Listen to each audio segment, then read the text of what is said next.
Okay, so on the top left side of S1 on the green team, we have MsMinx from faction Memento Mori playing as Hawk Osprey.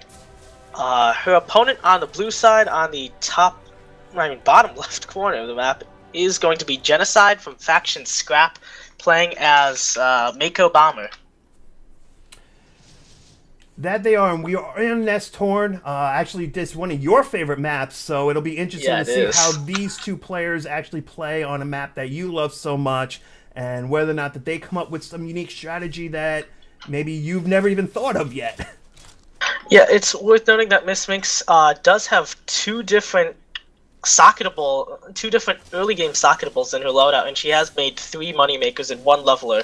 S1 is definitely for 1v1 the best map to be making socketables in the early game, I think, because it's not like Twin Peaks where everything you do in the very early game costs you a lot. Like, you can get away with doing a lot of like slow early game stuff, and it looks like MsMinx is actually queuing up 2 extra moneymakers that won't even be socketed. No, never mind, she's canceling them. Yeah, she just overbought there a little bit, but great way that she moved in on the middle, clearing out the buckies that are being dropped off, especially as an Osprey, to still try to clear off so much. So low on health, but still makes it back to her outpost. Unfortunately, Genoclde did not chase her down the way that he needed to, which is interesting because you wouldn't expect a bomber to be able to score a kill on an Osprey if, unless the Osprey is so maxed out for speed, which in this case it shouldn't be. You would think that a bomber should be able to get that kill.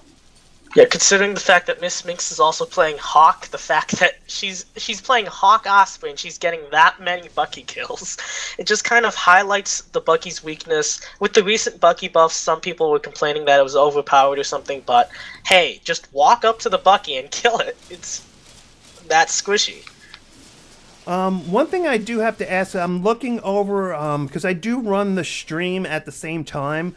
I'm just going to ask you, ladies and gentlemen, is the stream running okay? Because to me, it actually doesn't look completely smooth right now, in all honesty. So I don't know if it's just my end or if that's actually what all of you are seeing as well. Please let me know, because the idea is to bring you the best quality possible, and if we're not doing that, we need to sort it out, because that's what being OP is about. Yeah, so there's a lot of Buckies here. In the middle outpost, there are actually 3 creeps. Looks like Genoclide's getting some kills on, using Buckies and his bomber to get some kills on Minx's army in the corner of the pathway, but Minx also has, looks like she fitted a bunch of tanks down to Genoclide's near, so that outpost is going to her now. Yeah, I mean, she's in a great position to take over that, and if she gets that, that is going to put Genoclde in a really bad position. I mean, when you lose, especially on S1, and you lose that close factory, a lot of times that's the beginning of the end if you can't get it back fast enough, because that is just, I mean, that is right around the corner from your fortress. It is easy to launch a massive attack. Oh, we've got a new follower. I can't see the name. No, I can't greet the new follower. So it looks like Genoclde hasn't even really reacted yet to the fact that his... Okay, so it looks like he's reacting now. He has taken middle, but it's only secured with Buckies, so...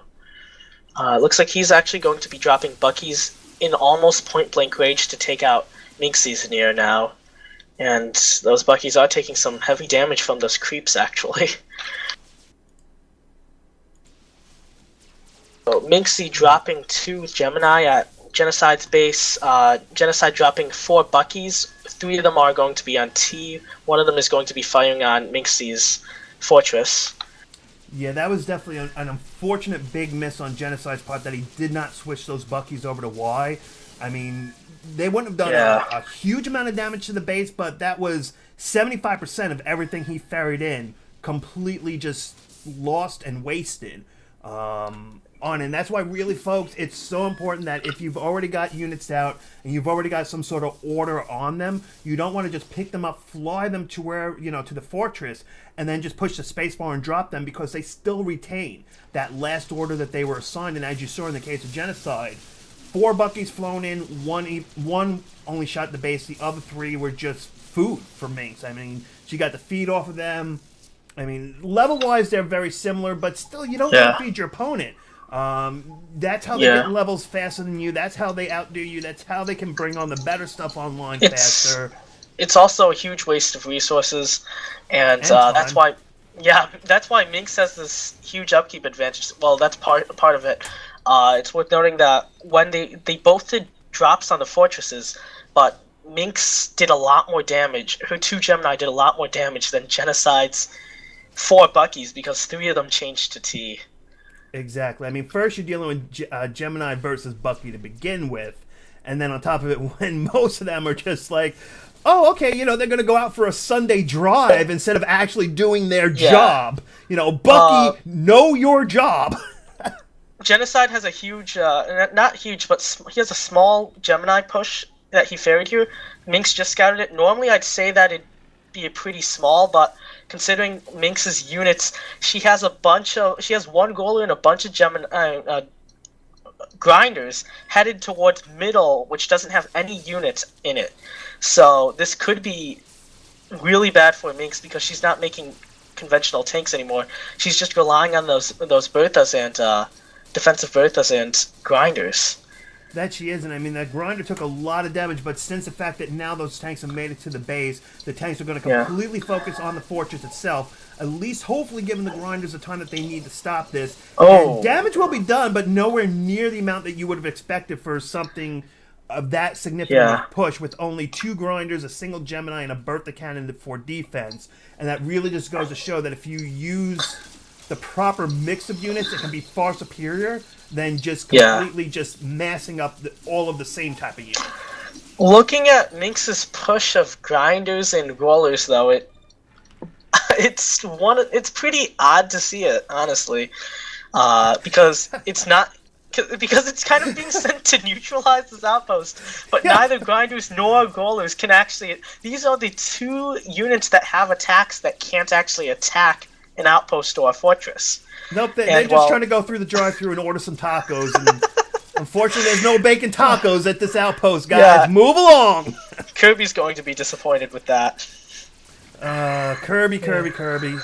Yeah.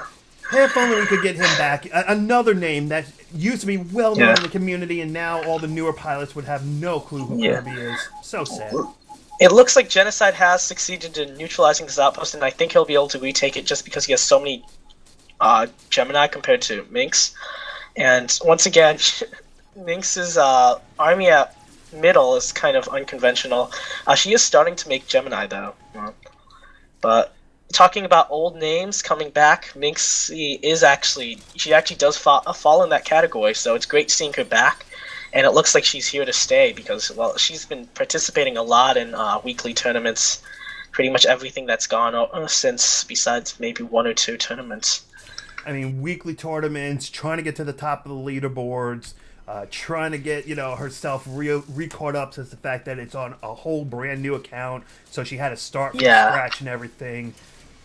And it really goes to show, too, that, for people that go, oh, you have to have the levels in the account and everything. I mean, she started just from square zero and has come back so strong. And yeah, I mean, everyone knows that MsMinx I've been a big supporter of MsMinx for a very long time. So naturally, I am extremely happy to see her back in the scene.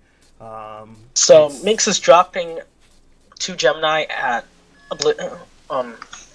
Genocide's Fortress, and Genocide just dropped 2 Gemini at MsMinx's Near, so that has been neutralized.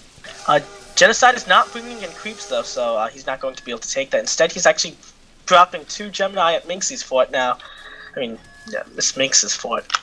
Minxie. That's my nickname for her, and that just sticks, man. I was just too busy watching the train of grinders and rollers just pushing through the Buckies. That is a Y move. Yep, it is. They went through a whole line of Buckies. We even had our little train sound as they barreled through and everything. Okay. And the thing is that there's nothing for them to do. They're just going back now. No, but the one problem is that grinders and rollers actually have a weak spot at the end, and for a moment they actually exposed their backsides to the She's Gemini. gonna lose one to creeps. 36, 20, 18, 10. It goes down to the creeps. The creeps too strong. Oh my God. Need nerf. AirMech Council, nerf the creeps. Yeah. Okay, so Genocide has been greeted with a giant mass of creeps and grinders, really. Yeah, you know what it is? Maybe it's just because Minx doesn't play on Nestorn too long. So it's like, you know, when you go to a brand new city and you don't have a GPS unit, so you have no idea where you're going, so you just kind of keep stopping and asking for directions. And that's what all these rollers and grinders are doing. They stopped at that outpost and like, hey, guys, where do we go from here? They went to the fortress and it's like, oh, this is not where we want to be. So Genocide just killed Minx's Bertha, which was placed to attack his near. That it was his only outpost still left under his control. Other than that, makes complete map domination. Yeah. I mean, if for the fact that her entire upkeep isn't devoted to all these grinders and rollers that, as you've said, can't do squat to the fortress. Yeah, she would be an unstoppable war machine right now. She doesn't have generators either. Okay, well, she just captured that outpost, so she now has more upkeep, but she's using it to make She threw out another roller and then fixers to heal up those those grinders that lost so much health to those creeps. But Genocide has this tank push coming in, and I think he might actually be able to win this because Minx doesn't have like an army that can actually attack Genocide's fortress, and all of her grinders are too far away to stop this tank push as of now. And just because they weigh so much, grinders and rollers are really strong units, but their one problem is that they just weigh too much. That's like the one weakness. And seeing all these tanks coming in, guess what she's building? If you guess tanks, you would be wrong. It is more grinders. A full queue of grinders. Wait, she might go down. Oh, she goes down. And she lost all of her upkeep. Besides, at least she already has these grinders queued up, so they'll actually start building, but she can't queue up units after these unless she manages to retake some of her upkeep. And this is really bad for her, actually. It was, and she realized it was bad. She uses the buyback to get back into the game, but she gets back in the game and doesn't deploy the grinder from her fortress. For some reason, she decides to fly over to the factory to pull out the grinder. And she's dropping... Is it too much? Is it too late? Yeah, the grinders are being dropped from behind, too, so they're not they weren't blocking the tank shots originally. But it looks like the grinders are going to be able to kill these, but the question is, okay, so Minxie is going to survive this with like 35-40%. And it looks like Genocide might go down. Unfortunately for Genocide, I mean, that was a huge miss, because he was even there. He could have easily, he was there, he sees the grinders all working. The last thing, folks, you want to do is you want to leave all your tanks grouped up together when there's a bunch of grinders on the ground, because there, as you guys see, 4 grinders wipes out a push of like 10 Geminis without even breaking a sweat. Had Genocide picked up those tanks and started spreading them around the fortress, getting some on these side ledges here, getting some spread around the fortress, those grinders would have become much, much less effective. And maybe Genocide would have still been able to win it. Yeah, grinders and rollers, they just tear through tank lines. The only weakness is really if the opponent can't carry them fast enough. And they're also their costs. So once Minxie had 6 grinders in the area and 4 grinders in the area, it was pretty much, well, they want Genocide's tank push. And Genocide now, every single outpost under Minxie's control, so he's just trying to do drops at this point. I don't see it, unfortunately, for him working out. His opportunity was when he had those 10-12 tanks at the base. And there we go. It is the end. Ladies and gentlemen, your winner for 1-game win streak, the one, the only, MsMinx, a.k.a. Minxie. 1 kill, 1 death.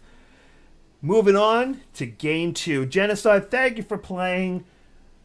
Appreciated having you here. Like we said, the one thing where you had your biggest opportunity would have been when you had that tanks there, and you were right there, and those 4 grinders were there. Had you picked up those tanks and spread them out, you may have actually won that. So hopefully you learn from that and improve for the next game that you play. Yeah. Another way to react to those grinders, as you said, pick them up, but also the grinders will like target specific tanks, and if you grab the tank that the grinders targeting and move it like way far away, that grinder will sometimes derp up and like go like all the way across to the other side of the base and move away from the rest of your tanks and stuff.